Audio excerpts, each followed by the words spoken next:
आज हम जानेंगे कि आने वाला समय मेष राशि वालों के लिए कैसा रहेगा। सबसे पहले बात करते हैं शुक्र ग्रह की, जो इस समय आपकी कुंडली के पहले भाव में गोचर कर रहे हैं। यह स्थान आपके व्यक्तित्व, आत्मविश्वास और जीवन के मूल स्वरूप का प्रतीक होता है।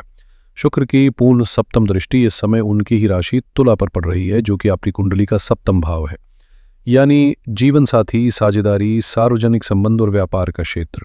जब शुक्र, जो स्वयं धन, सौंदर्य, विलास और आकर्षण के कारक है, अपने ही स्वामित्व वाले घर को देख रहे हूं, तो यह एक शुभ और आकर्षक योग बनता है। इस प्रभाव से आपको अपने रिश्तों में मधुरता, व्यापार में स्थायित्व और सामाजिक जीवन में लोकप्रियता मिल सकती है। साथ ही जीवन साथी के साथ संबंधों में नई ऊर्जा आएगी और यदि आप किसी साझेदारी में काम कर रहे हैं तो वहां भी मजबूती महसूस होगी। कुल मिलाकर ये समय आपके लिए चमकने, संबंधों को निखारने और जीवन को एक नई दिशा देने वाला साबित हो सकता है। इस समय मेष राशि वालों के लिए शुक्र का प्रभाव कुछ खास रंग लेकर आया है। आप अपने जीवन साथी के साथ किसी रोमांटिक यात्रा पर निकल सकते हैं या फिर अपने व्यावसायिक साझेदारों के साथ संबंधों में नई मजबूती और विश्वास का अनुभव कर सकते हैं। अब यहाँ एक रोचक और महत्वपूर्ण ज्योतिषीय बात का जिक्र जरूरी है। हमारी कुंडली के 12 भावों में से द्वितीय, तृतीय, सप्तम, अष्टम, एकादश और द्वादश भावों को मादक यानी आकर्षण और मोहित करने वाले भाव माना जाता है। इन भावों में खास बात यह है कि सूर्य और चंद्रमा को छोड़कर बाकी सभी ग्रह 2-2 भावों के स्वामी होते हैं। राहु और केतु को छोड़ दें तो बाकी 7 ग्रहों में से 5 ग्रह इस तरह 2 स्थानों पर अधिकार रखते हैं। अब यहां बात करें शुक्र की, तो वे मेष राशि की कुंडली में न सिर्फ द्वितीय भाव यानी धन, वाणी और पारिवारिक स्थिरता के स्वामी हैं, बल्कि सप्तम भाव यानी विवाह, साझेदारी और सार्वजनिक संबंधों के भी अधिपति हैं। इसलिए जब शुक्र सक्रिय होते हैं तो यह प्रभाव सिर्फ प्रेम या सौंदर्य तक सीमित नहीं रहता, बल्कि आपके रिश्तों, व्यापारिक संबंधों और सामाजिक तालमेल तक फैलता है, और यही उन्हें एक बेहद प्रभावशाली और गतिशील ग्रह बना देता है। अक्सर आपने सुना होगा कि शुक्रदेव भोग विलास, ऐश्वर्य और धन संपन्नता के प्रतिनिधि हैं, और ये बात काफ़ी हद तक सही भी है, लेकिन असल तस्वीर इससे कहीं ज़्यादा गहरी और पेचीदा है। मेष राशि वालों के लिए इन दिनों समय कुछ खास करवटें ले रहा है। एक तरफ साढ़े साती का प्रभाव चल रहा है, जो पहले से ही जीवन में कई स्तरों पे परीक्षण ले रहा है, और दूसरी ओर एक बड़ा ज्योतिषीय परिवर्तन हो चुका है। 10 जून 2025 को गुरु बृहस्पति अस्त हो गए। ये एक गंभीर संकेत है, क्योंकि मेष राशि और मेष लग्न के कुंडली में गुरु आपके भाग्य भाव और 12वें भाव दोनों के स्वामी माने जाते हैं। भाग्य भाव का सीधा संबंध आपके अच्छे समय, मौके और आध्यात्मिक तरक्की से होता है, जबकि 12वां भाव हानि, खर्च और विदेश यात्राओं को दर्शाता है। गुरु का अस्त होना अगले लगभग 27 दिनों तक कुछ क्षेत्रों में धीमापन, रुकावट या अवसरों की कमी का कारण बन सकता है। खास बात यह भी है कि गुरु जिस नक्षत्र में आपके जन्म के समय स्थित थे, उस आधार पर वे आपके लिए कंडीशनल मार्केश भी बन सकते हैं। दूसरी ओर शुक्र ग्रह भावों के आधार पर इस समय डबल मार्केश की भूमिका निभा रहा है, यानी धन और संबंधों से जुड़े मामलों में उनकी भूमिका निर्णायक और कभी-कभी चुनौतीपूर्ण भी हो सकती है। इसलिए इस समय को केवल आकर्षण या ऐश्वर्य से जोड़कर देखने की बजाय उसकी गहराई और प्रभावों को समझना बेहद जरूरी।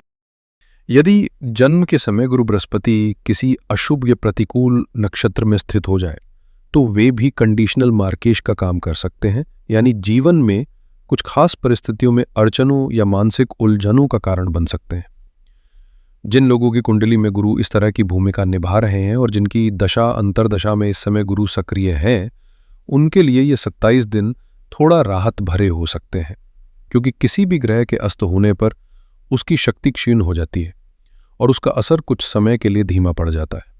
लेकिन वहीं दूसरी तरफ जिनके लिए गुरु शुभ ग्रह हैं, उन्हें इस अवधि में कुछ कार्यों में व्यवधान या रुकावटें महसूस हो सकती हैं। आगे चलकर गुरु बृहस्पति नक्षत्र परिवर्तन करने वाले हैं और राहु के अधीन आद्रा नक्षत्र में प्रवेश करेंगे, जिससे राहु और शनि का प्रभाव और भी अधिक सक्रिय हो जाएगा। ऐसे में आपकी कुंडली में शनि की स्थिति क्या है, यह बहुत अहम हो जाता है, क्योंकि राहु के कार्य करने की शैली शनि के प्रभाव से निर्देशित होती है।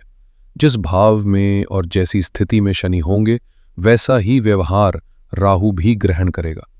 फिलहाल शनि आपके 12वें भाव में विराजमान है, जो हानि, त्याग, विदेश यात्राओं और मानसिक गहराई का प्रतीक है। इसलिए राहु भी इस समय इन्हीं क्षेत्रों में प्रभाव डाल सकते हैं। ऐसे समय में आत्मविश्लेषण, संयम और धैर्य से काम लेना ही आपकी सबसे बड़ी ताकत बन सकती है। साढ़े साथी अपनी जगह असर दिखा रही है, लेकिन फिलहाल हमारा ध्यान एक और दिलचस्प खगोलीय घटनाक्रम पर है। राहु इस समय कुंभ राशि में गोचर कर रहे हैं, जो उनकी सह स्वामित्व वाली राशि मानी जाती है। अब जब गुरु बृहस्पति राहु के अधीन आद्रा नक्षत्र में प्रवेश करेंगे तो उनकी कार्य प्रणाली भी राहु की ऊर्जा से प्रभावित होगी। अभी तक राहु गुरु के नक्षत्र पूर्वा भाद्रपद में विचरण कर रहे थे और अब गुरु स्वयं राहु के नक्षत्र में आकर उस प्रभाव को आत्मसात करेंगे। ये एक प्रकार का नक्षत्र एक्सचेंज है, यानी दोनों ग्रह एक दूसरे की ऊर्जा में कार्यरत हो रहे हैं। खास बात यह है कि आद्रा नक्षत्र को विनाश और पुनर्निर्माण की प्रक्रिया से जोड़ा जाता है। ये नक्षत्र पुराने ढांचे को तोड़कर कुछ नया रचने की क्षमता रखता है। इसे शिव के अश्रु का प्रतीक भी माना गया है, क्योंकि इसका खगोलीय आकार ब्रह्मांडीय मंडल में एक बूंद जैसा प्रतीत होता है। गहराई, संवेदना और परिवर्तन से भरी हुई एक दिव्य बूंद। ऐसे में आने वाला समय आपके जीवन में कुछ बड़े बदलावों की पटकथा लिख सकता है, जहां कुछ चीजों को अलविदा कहकर नए अध्याय की शुरुआत करनी होगी। आद्रा नक्षत्र को अश्रु यानी आंसुओं का प्रतीक माना गया है। ऐसे आंसू जो सिर्फ दुख नहीं बल्कि गहरे परिवर्तन और पुनर्जन्म की कहानी कहते हैं। जैसे आज हम दुनिया में रूस और यूक्रेन के बीच चल रहे संघर्ष में विलास की तस्वीरें देख रहे हैं, उसी तरह जीवन में भी कई बार ऐसी स्थितियां आती हैं जब कुछ रिश्ते, आदतें या स्थितियां पूरी तरह से टूटने की कगार पर होती हैं। मेष राशि और लग्न के जातकों के लिए यह समय कुछ ऐसे ही कठोर मोड़ ला सकता है, जहां आपको अपनी जिंदगी की कुछ पुरानी परतों को सहेजने की बजाय छोड़ना पड़ सकता है।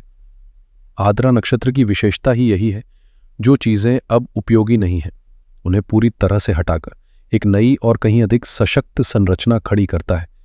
यह नक्षत्र आपको भीतर से झकझोरता है ताकि आप वो फैसले ले सकें जो लंबे समय से टालते आ रहे थे। ऐसे रिश्ते या हालात जिनका अब आपके जीवन में कोई वास्तविक स्थान नहीं बचा है, उन्हें विदाई देने का समय है। आने वाले 2 महीनों तक बृहस्पति देव राहु के अधीन इसी आद्रा नक्षत्र में गोचर करेंगे और इस दौरान आपके द्वारा लिए गए फैसले दूरगामी प्रभाव डालने वाले होंगे।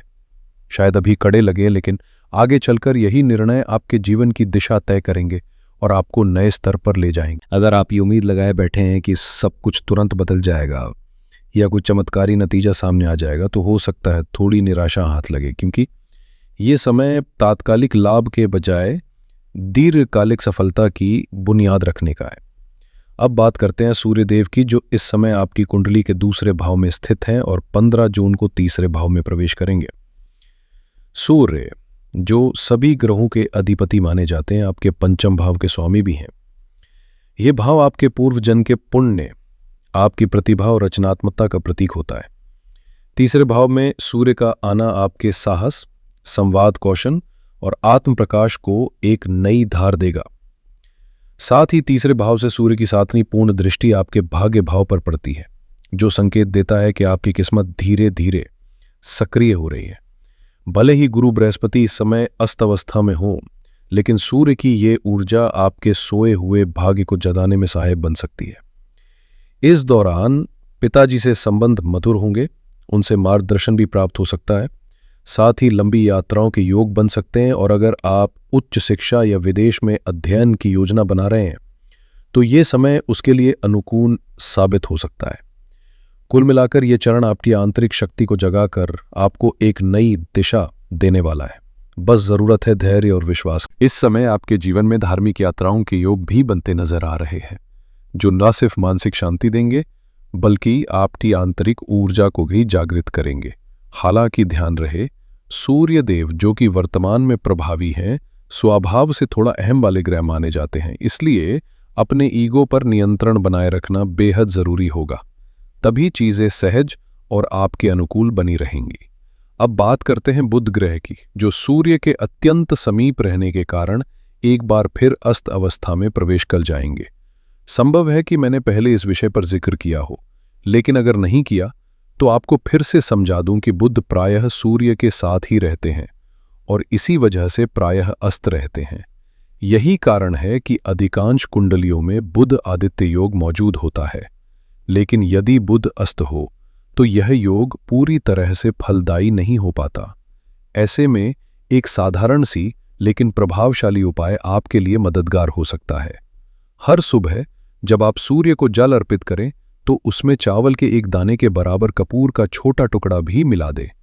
यह छोटा सा परिवर्तन आपके चार्ट में मौजूद बुध आदित्य योग को सक्रिय कर सकता है और जो शुभ फल अब तक दबे हुए थे वे धीरे धीरे सामने आने लगेंगे। बस ध्यान रखें कि इस पूरे चरण में संयम, श्रद्धा और नियमितता बनाए रखें, क्योंकि यही आपकी ऊर्जा को दिशा देंगे। अगर आप चाहते हैं कि आपके जीवन में शुभ परिणाम दिखाई देने लगें तो ये छोटा सा उपाय गहराई से असर दिखा सकता है, खासकर उन बच्चों के लिए जो इस समय में जन्म लेंगे। उनके जन्म कुंडली में गुरु और बुध दोनों ही अस्त अवस्था में पाए जा सकते हैं। ऐसे में यदि वे बचपन से ही सूर्य को अर्घ देना शुरू करें, जिसमें चावल के दाने के बराबर कपूर का टुकड़ा और एक चुटकी हल्दी मिला दी जाए, तो ये एक शक्तिशाली आध्यात्मिक टूल की तरह कार्य करेगा और उन्हें दीर्घकालीन लाभ की ओर अग्रसर करेगा। ये कोई सामान्य ज्योतिषीय सलाह नहीं, बल्कि अकल्ट विज्ञान का सिद्धांत है जो गहरे अनुभव और साधना पर आधारित है। और हाँ, सूर्य को जल चढ़ाने की प्रक्रिया में कुछ खास नियमों का पालन बेहद जरूरी है, विशेषकर पुरुषों के लिए। प्रयास करें कि सुबह 8 बजे से पहले ये प्रक्रिया पूरी हो जाए। नहाकर बिना सिला हुआ वस्त्र, जैसे केवल तौलिया लपेटकर, आप जब सूर्य को जल अर्पित करें तो वह जल सिर के ऊपर से इस तरह चढ़ाएं कि सूर्य की किरणें आपके मुख पर पड़ें। और सबसे महत्वपूर्ण बात, अर्घ देते वक्त जितनी देर हो सके अपनी सांस को रोकने की कोशिश करें। यह आपके भीतर की ऊर्जा को स्थिर करता है और प्राण शक्ति को सूर्य की ऊर्जा से जोड़ता है। यही अनुशासन, यही लयबद्ध साधना आपके जीवन में अद्भुत बदलाव ला सकती है। जब आप सूर्य को जल अर्पित करें, उस क्षण का अधिकतम लाभ उठाने के लिए एक विशेष अभ्यास करें। सांस को इस तरह रोके रखें कि ना तो वो अंदर जाए और ना ही बाहर निकले। बस 20 से 30 सेकंड की यह एकाग्रता आपकी ऊर्जा को केंद्रित कर देती है। इसके बाद आप सूर्य के मंत्रों का उच्चारण करते रहें, कोई बाधा नहीं है, लेकिन यह छोटा सा अभ्यास सूर्य उपासना को बेहद प्रभावशाली बना देता है और इसके सकारात्मक प्रभाव आपके जीवन में धीरे धीरे प्रकट होने लगते हैं। यदि आपको यह वीडियो उपयोगी लगा हो तो चैनल को लाइक, शेयर और सब्सक्राइब करना ना भूलें। और यदि आप अपनी जन्म कुंडली का गहन विश्लेषण करवाना चाहते हैं तो विवरण में दिया गया व्हाट्सएप नंबर आपके लिए है।